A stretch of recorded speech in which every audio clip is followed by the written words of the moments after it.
கிறிஸ்துவுக்கு அருமையான சகோதர சகோதரிகளுக்கு ஆண்டவராக இயேசு கிறிஸ்துவின் விலையேறப்பட்ட நாமத்திலே அன்பினால் வாழ்த்துக்கள் கூறி இன்றைய தியானத்திற்கு உங்களை தயவோடு அழைக்கிறோம்.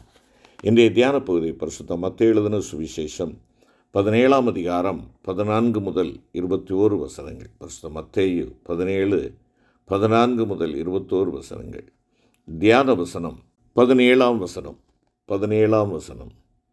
அவனை என்னிடத்தில் கொண்டு வாருங்கள் என்று கூறினார். அவனை என்னிடத்தில் கொண்டு வாருங்கள். கிறிஸ்துவுக்கு அருமையான தேவனுடைய பிள்ளைகளே, கடந்த நாளில் ஆண்டவரிடத்தில் நம்முடைய இதயத்தை கொண்டு வர வேண்டும் என்று சொல்லி நாம் தியானித்தோம். என்னிடத்திலே கொண்டு வா என்று சொல்லி ஆண்டவர் கேட்கிறார். நம்முடைய இதயத்தை ஒப்பு கொடுத்த பிள்ளைகளாக நாம் இருக்கின்றதான வேளையில் நாம் கலங்க வேண்டியதில்லை, பயப்பட வேண்டிய அவசியமில்லை. என்னுடைய வழியை குறித்தோ பாதையை குறித்தோ என்னுடைய எதிர்காலத்தை குறித்தோ நான் கவலைப்பட வேண்டிய அவசியமில்லை. ஏனென்றால் ஆண்டவர் என்னுடைய இதயப்பிடத்தில் இருந்து அவர் ஆளுகை செய்கின்ற பொழுது, அவர் வழியிலே நடக்கின்ற பொழுது அது ஆசீர்வாதமாக இருக்கும் என்று சொல்லி தியானித்தோம். என்று நாம் பார்க்கின்றதான வேளையில் இங்கே ஆண்டவருடைய ஊழிய காலத்தில் ஒரு சந்தர்ப்பத்தில் இயேசு கிறிஸ்துவின் முன்பாக ஒரு மனுஷன் முழங்கால் படியிட்டு அலறுகிறான். ஆண்டவரே, என் மகனுக்கு இரங்கும், அவன் சந்திரரோகியாய் கொடிய வேதனைப்படுகிறான், அடிக்கடி தீயிலும் அடிக்கடி ஜலத்திலும் விழுகிறான். அவனை உம்முடைய சீஷரிடத்தில் கொண்டு வந்தேன், அவனை சொஸ்தமாக்க அவர்களால் கூடாமற் போயிற்று என்று சொல்லி அவன் கூறி கதறுகிறதை பார்க்கலாம். பரிசுத்த மத்தேயு 17ஆம் அதிகாரம் 15 மற்றும் 16ஆம் வசனங்களிலே ஆண்டவராகிய இயேசு கிறிஸ்து அவனிடத்தில் கூறுகிறார், அவனை என்னிடத்தில் கொண்டு வாருங்கள், அவனை என்னிடத்தில் கொண்டு வாருங்கள். அவன் அவரிடத்தில் கொண்டு வரப்பட்ட போது அவர் அவனை சொஸ்தமாக்கினார். என்னை கேட்டுக்கொண்டிருக்கிற என் அருமையான கர்த்தருடைய பிள்ளையே, உன்னுடைய பிரச்சனை எதுவாயினும், எந்த மக்களால் தீர்க்க முடியாததாக இருந்தாலும், ஒருவேளை யாராலுமே அந்த பிரச்சனைகளுக்கு ஒரு தீர்வு காண முடியாத ஒரு சூழ்நிலையாக இருந்தாலும், அது பணப்பிரச்சனையா, வியாதியின் அகோரங்களா, உன் சந்தோஷத்தை இழக்கச் செய்யக்கூடிய எந்த விதமான காரியங்களாக இருந்தாலும், அருமையான கர்த்தருடைய பிள்ளைகளை, எது மட்டும் ஆண்டவரே, எது மட்டும் நான் இந்த வேதனையை சகிப்பது, எது மட்டும் இந்த பாடுகளை தாங்குவது, எது மட்டும் என்னுடைய இந்த வியாதிக்குள்ளாக நான் போராடி கொண்டிருப்பது, அருமையான கர்த்தருடைய பிள்ளையை ஆண்டவர் சொல்லுகிறார், அதை என்னிடத்திலே கொண்டு வா, என்னிடத்திலே கொண்டு வா. உன்னால் முடியாததை, உலகத்தால் முடியாததை, உறவுகளால் முடியாததை, ஒருவேளை வைத்தியர்களால் முடியாததை என்னிடத்திலே கொண்டு வா, என்னிடத்திலே கொண்டு வா. உன்னுடைய பிரச்சனை எதுவானாலும் என்னிடத்திலே கொண்டு வா. அருமையான கர்த்தருடைய பிள்ளையே, உன் பிரச்சனையே நீ பார்த்து கொண்டு இருக்காதே. உன்னை காட்டிலும் பெரியதாக இருக்கக்கூடிய உன்னுடைய பிரச்சனை, உன்னை காட்டிலும் பெரியதாக இருக்கக்கூடிய உன்னுடைய கவலை, உன்னை காட்டிலும் பெரியதாகி உன்னை கவலையிலும் கண்ணீரிலும் ஆழ்த்தி கொண்டிருக்கின்ற பலவிதமான நெருக்கங்கள், அவைகளை பார்க்காதே. அவைகள் சிவந்த சமுத்திரமாக காணப்படலாம், அவைகள் யோர்தான் நதியாக காணப்படலாம், எரிகோ கோட்டையாக காணப்படலாம். அவைகளை பார்க்காதே.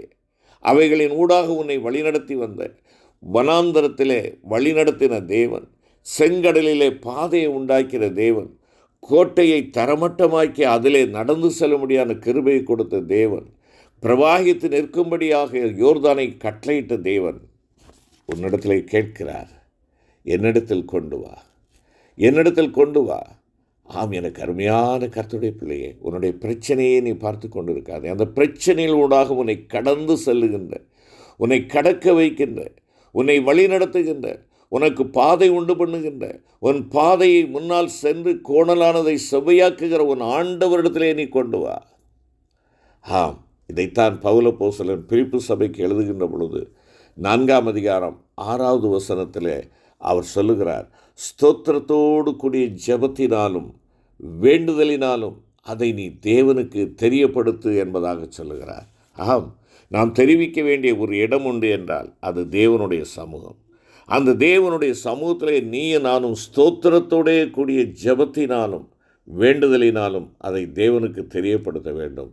ஆண்டவராகிய இயேசு கிறிஸ்து பரிசுத்த மத்தேயு 11ஆம் அதிகாரத்திலே 28வது வசனத்திலே அவர் சொல்லுகிறதை அங்கே குறிப்பிடப்படுகிறது. என்ன சொல்லுகிறார்? வருத்தப்பட்டு பாரம் சுமக்கிறவர்களே, நீங்கள் எல்லாரும் என்னிடத்தில் வாருங்கள், நான் உங்களுக்கு இளைப்பாறுதல் தருவேன். என்னிடத்தில் வாருங்கள். யாரை பார்த்து அழைக்கிறார்? நீதிமான்களை அல்ல, நல்லவர்களை அல்ல, நற்குணசாலிகளை அல்ல, வருத்தப்படுகிறவர்கள், பாவ பாரத்தினால் திளைத்து போயிருக்கிறவர்கள், அடிமைத்தனத்திலே தங்களை ஈடுபடுத்தி கொண்டு வேதனையை தாங்கிக் கொண்டு இருக்கிற மக்கள், அவர்களை பார்த்து, என்னை பார்த்து, உன்னை பார்த்து, நம்மை பார்த்து ஆண்டவர் அழைக்கிறார். வருத்தப்படுகிறாயா? என்னிடத்திலே வா. பாவம் உன்னை ஆழ்த்துகிறதோ, பாவம் உன்னை பாரப்படுத்துகிறதோ, பாவம் உன்னை எழுந்து நிற்க விடாமல் செய்கிறதோ, பாவத்தினாலே நீ கட்டப்பட்டவனாக இருந்து நடக்க முடியாதவனாக, உன் பிரயாணத்தை நீ தொடர முடியாதவனாக நீ இருக்கிறாயோ, என்னிடத்திலே வா, என்னிடத்திலே வா. உன் பாரம் எவ்வளவு பெரிதாக இருந்தாலும் நான் சொல்ல ஆகும் கட்டளையிட நிற்கும். என்னிடத்திலே வா. நீங்கள் எத்தனை பேராக இருந்தாலும் சரிதான், என்னிடத்திலே வாருங்கள், உங்களுக்கு இளைப்பாறுதல் தருவேன். பாரம் சுமந்து இளைத்து போனாயோ தெய்வ பிள்ளையே, இளைப்பாறுதல் இன்றி அங்கலாய்த்து கொண்டிருக்கிறாயோ, போதும் கர்த்தாவே என் ஆத்துமாவை எடுத்துக்கொள்ளும் என்று சொல்லி அங்கலாய்க்கக்கூடிய நிலையில் நீ இருக்கிறாயோ, உன்னை தடுமாறச் செய்கின்ற பலவிதமான சோதனைகளினாலே நீ தாக்கப்பட்டு நீ செயலிழந்தவனாய் காணப்படுகிறாயோ, இளைப்பாறுதல் இன்றி தவித்து கொண்டிருக்கிறவனே, என்னிடத்திலே வா என்று உன்னை பரிவோடு அழைக்கிறார். அந்த மனுஷனுடைய மகன் எழுத்தின்படி சந்தர ரோகத்தினால் கொடிய வேதனைப்பட்டு கொண்டிருந்தான். ஒருவேளை உன்னுடைய பிள்ளைகள் ஆவிக்குரிய பிரகாரமாக அடிக்கடி தீயிற்குள்ளாகவும் தண்ணீருக்குள்ளாகவும் விழுகிற நிலையில் இருக்கக்கூடும்.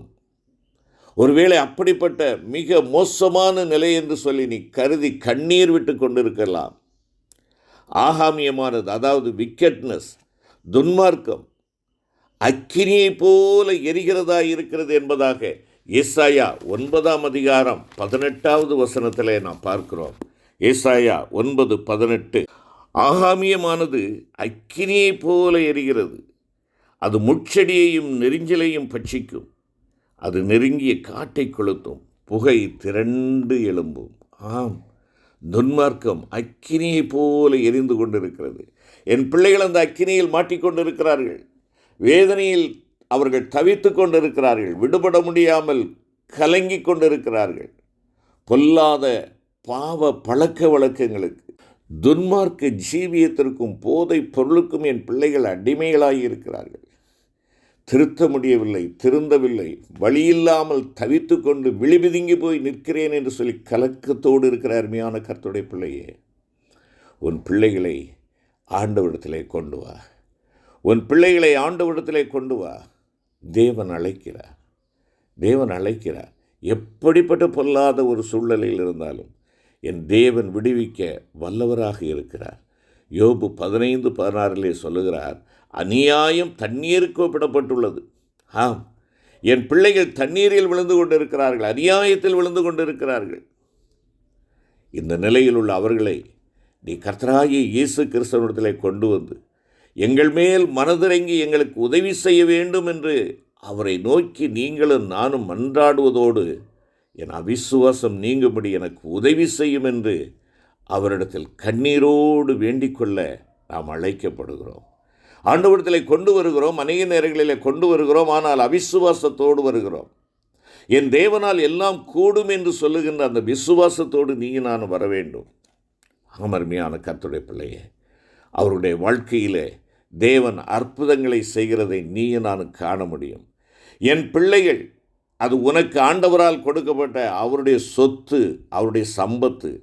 உன்னை காட்டிலும் அவருக்கு பரிவும் பாசமும் உண்டு. நீயும் நானும் செய்ய வேண்டியதெல்லாம் நம்முடைய முயற்சியில் ஆண்டவரிடத்திலே கொண்டு வா. உன் பிள்ளைகளை தேவனிடத்திலே கொண்டு வா. மூர்ச்சையாகி கிடக்கிற அருமையான பிள்ளைகளுக்காக நீ ஆண்டவருடைய சமூகத்திலே அவர்களை நீ கொண்டு வா. இதைத்தான் புலம்பலிலே நாம் பார்க்கிறோம். 2:19 எழுந்திரு, ராத்திரியிலே முதற்சாமத்தில் கூப்பிடு, ஆண்டவரின் சமூகத்தில் உன் இருதயத்தை தண்ணீரைப் போல ஊற்றிவிடு. எல்லா தெருக்களின் முனையிலும் பசியினால் மூர்ச்சித்து போகிற உன் குழந்தைகளின் பிராணனைக்காக உன் கைகளை அவரிடத்திற்கு ஏறிடு. அருமையான கர்த்தருடைய பிள்ளையே, ஆம், ஆண்டவருடைய சமூகத்திலே கொண்டு வா. ஜெபத்திலும் விண்ணப்பத்திலும் உன் ஆண்டவுடைய சமூகத்திலே அவர்களை கொண்டு வா. ஸ்தோத்திரத்தோடு கூடிய ஜெபத்தை நீ ஏறெடுத்து ஆண்டவுடைய சமூகத்திலே கொண்டு வா. ஆம், எரேமியா 49:11 விதமாய் சொல்லுகிறது, திக்கற்றவர்களாய் போகும் உன் பிள்ளைகளை ஒப்புவி, நான் அவர்களை உயிரோடே காப்பாற்றுவேன், உன் விதவைகள் என்னை நம்புவார்களாக. அருமையான கர்த்தருடைய பிள்ளையே, திக்கற்றவனாய் திசைகட்டு போகக்கூடிய உன் பிள்ளைகளை என்னிடத்திலே ஒப்புவி என்பதாக ஆண்டவர் கூறுகிறார். நான் அவர்களை உயிரோடு காப்பாற்றுவேன். உன் பிள்ளைகள் காப்பாற்றப்பட, உன் பிள்ளைகள் ஜீவனை பெற்றுக்கொள்ள, பொல்லாத பிடிகளிலிருந்து விடுபட ஆண்டவரிடத்திலே கொண்டு வா. ஆண்டவரிடத்திலே கொண்டு வா. என்னிடத்திலே கொண்டு வாருங்கள். ஜெபிப்போம். கிருபை நிறைந்த ஆண்டவரே, என்னுடைய பிள்ளைகளை, சமாதானமற்ற சூழ்நிலையிலே வாழ்ந்து கொண்டிருக்கிற எங்களுடைய பிள்ளைகள், அக்கினியிலும் தண்ணீரிலும் விழுந்து விழுந்து சாவை நோக்கி கொண்டிருக்கிற எங்களுடைய பிள்ளைகள் உம்முடைய சமூகத்திலே கொண்டு வருகிறோம் அப்பா. ஆண்டவரே, உம்மால் எல்லாம் ஆகும் என்று சொல்லுகின்ற விசுவாசத்தோடு கொண்டு வருகிறோம். விடுதலையை தாரும். எங்களுடைய பிள்ளைகள் ஆசீர்வதிக்கப்படட்டும். சந்ததிகளாக எங்களுடைய சந்ததி தேவனுடைய சந்ததி என்று அறியப்பட தேவன் கிருபை செய்யும். எங்கள் ஆண்டவர் இயேசு கிறிஸ்துவின் மூலமாய் வேண்டிக் கொள்கிறோம் நல்ல பிதாவே. ஆமென்.